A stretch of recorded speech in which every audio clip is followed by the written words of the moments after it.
नमस्कार, आप देख रहे हैं 4 PM न्यूज नेटवर्क और मैं हूं आपके साथ प्रगति ठाकुर। जो महाकुंभ नहीं जाएगा वो देश विरोधी और गद्दार कहलाएगा। इस तरह के दावे करने वाले भाजपाइयों ने हद तो तब पार कर दी जब ट्वीट करके ये पूछ लिया कि क्या नीतीश और नायडू हिंदू विरोधी हैं।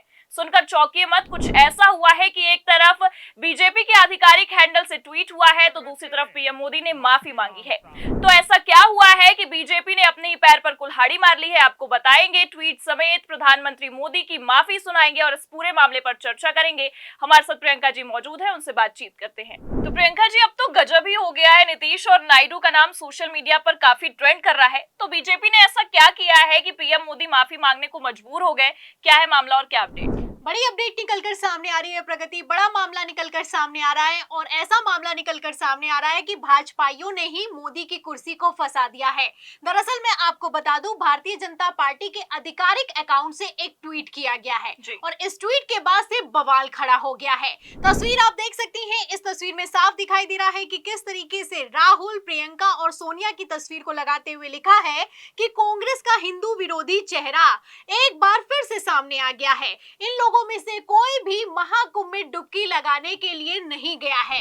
आपको बता दें, भारतीय जनता पार्टी ने इस तस्वीर को शेयर करते हुए लिखा है कि कांग्रेस का हिंदू विरोधी चेहरा फिर सामने आया। गांधी नेहरू परिवार का कोई भी सदस्य 45 दिन तक चल रहे महाकुंभ में डुबकी लगाने प्रयागराज नहीं गया।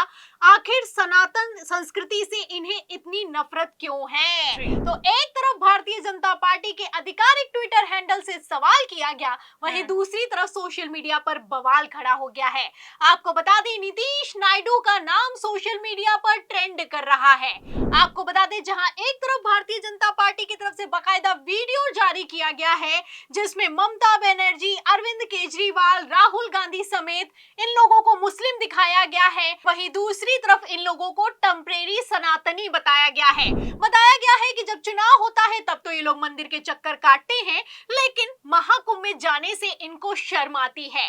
फिलहाल सवाल तो इंडिया गठबंधन से किया गया, कांग्रेस से किया गया, गांधी परिवार से किया गया, लेकिन निशाने पर प्रधानमंत्री नरेंद्र मोदी आ गए हैं।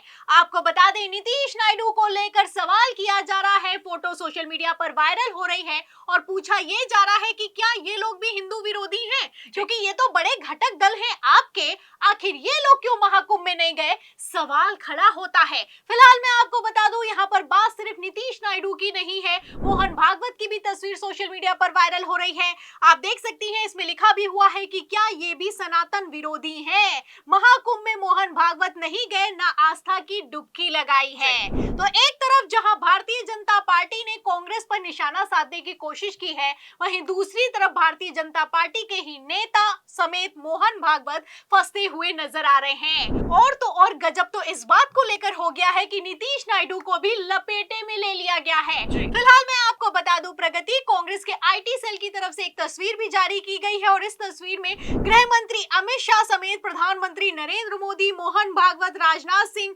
जेपी नड्डा, योगी आदित्यनाथ सबको लगाया गया है और पूछा गया है कि 2014 से पहले आखिर ये लोग क्यों महाकुंभ में नहीं गए। पहले तो ये लोग नहीं जाते थे और अब जब कांग्रेस नहीं जा रही है, इंडिया गठबंधन नहीं जा रहा है, तब सवाल किया जा रहा है। तो इन तस्वीरों से साफ होता हुआ नजर आ रहा है कि किस तरीके से भारतीय जनता पार्टी ने उड़ता हुआ तीर अपनी तरफ ले लिया है। आपको बता दें, जहां एक तरफ नीतीश नायडू की सोशल मीडिया पर फजियत हो रही है, वहीं दूसरी तरफ प्रधानमंत्री नरेंद्र मोदी का ट्वीट निकलकर सामने आया है और इस ट्वीट में नरेंद्र मोदी की तरफ से साफ लिखा गया है कि महाकुंभ में जिस भारी संख्या में श्रद्धालुओं ने भागीदारी की है, वो सिर्फ एक रिकॉर्ड नहीं है, बल्कि ये हमारी संस्कृति और विरासत को सुदृढ़ और समृद्ध रखने के लिए कई सदियों की एक सशक्त नींव भी रखेगा। इतना ही नहीं, प्रधानमंत्री नरेंद्र मोदी का कहना है कि जो श्रद्धालु इस महाकुंभ में शामिल नहीं हो पाए, वो भी भाव विभोर होकर इस महाकुंभ में शामिल हुए हैं। तो एक तरफ प्रधानमंत्री नरेंद्र मोदी है कि महाकुंभ के समापन पर माफी मांगते हुए नजर आ रहे हैं, वहीं दूसरी तरफ भारतीय जनता पार्टी का किया गया एक ट्वीट मोदी को भारी पड़ गया है। फिलहाल अभी तो माफी मांग ली है, लेकिन इस माफी से नीतीश नायडू समेत जो महाकुंभ में नहीं गया है, वो कैसे सधेगा और कैसे मानेगा, ये देखना दिलचस्प होगा। बिल्कुल सही कहा प्रियंका जी आपने। लगातार महाकुंभ को लेकर अभी भी राजनीति जारी है, लेकिन फिलहाल अब महाकुंभ खत्म हो चुका है, समाप्ति हो चुकी है।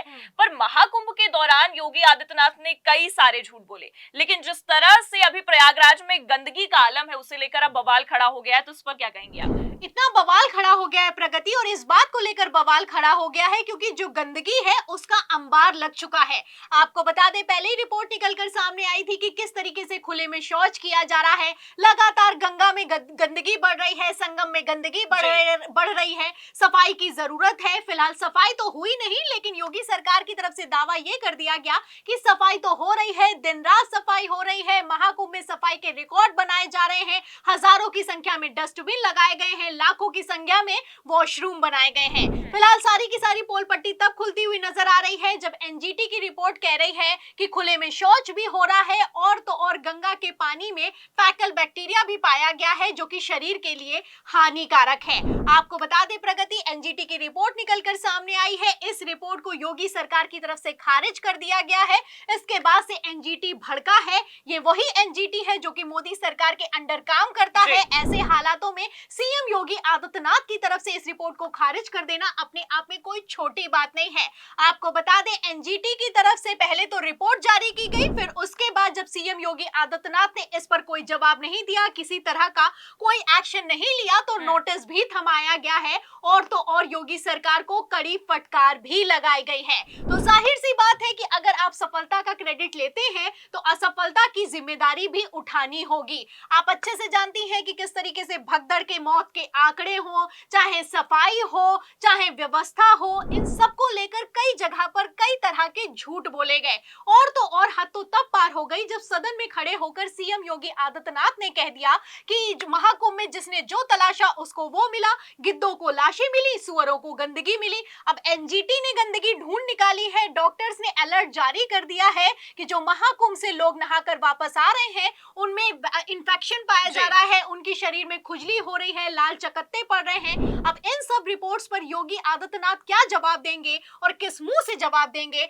ये देखना अपने आप में दिलचस्प होने वाला है। फिलहाल मैं आपको बता दूं प्रगति, महाकुंभ के नाम पर कई जगह पर कई तरह के झूठ बोले गए हैं, लेकिन इसमें सबसे बड़ा झूठ तो ये है कि जो महाकुंभ में नहीं गया वो हिंदू विरोधी है। अगर जो महाकुंभ में नहीं गया वो हिंदू विरोधी है, तो नीतीश कुमार पर क्या कहेंगे, चंद्रबाबू नायडू पर क्या कहेंगे, और मोहन भागवत जो कि सबसे बड़े हिंदू हितैषी बनते हैं उन पर क्या कहेंगे, सवाल खड़ा होता है। बिल्कुल सही कहा प्रियंका जी आपने। जिस तरह से सवाल खड़े हो रहे हैं अब उसी पर बवाल भी खड़ा होता नजर आ रहा है, क्योंकि एक तरफ ट्वीट किया गया भारतीय जनता पार्टी की ओर से और दूसरी तरफ नीतीश नायडू का नाम भी ट्रेंड करने लगा और साथ ही साथ मोहन भागवत का नाम भी ट्रेंड करने लगा। तो ऐसा कहा जा सकता है कि बीजेपी वाले अपनी ही बयानबाजियों में अब फंसते चले जा रहे हैं। आपने भी इस पूरे मामले पर जानकारी दी, आपका बहुत बहुत शुक्रिया हमारे साथ जुड़ने के लिए। तो भारतीय जनता पार्टी के एक ट्वीट ने पूरी की पूरी एनडीए को ही एक्सपोज करके रख दिया है। अगर आप कांग्रेस से सवाल करते हैं और इंडिया गठबंधन से सवाल करते हैं तो फिर नीतीश कुमार, चंद्रबाबू नायडू और मोहन भागवत का क्या होगा? आपको क्या लगता है मोदी की माफी पर और खासकर भारतीय जनता पार्टी के आधिकारिक हैंडल पर किए गए इस ट्वीट को लेकर अपनी राय कमेंट करके जरूर बताएं। ये बातचीत कैसी लगी, लाइक और शेयर जरूर करें, और चैनल पर नए हैं तो सब्सक्राइब और ज्वाइन करना भी ना भूलें। देखते रहिए 4PM न्यूज नेटवर्क। नमस्कार।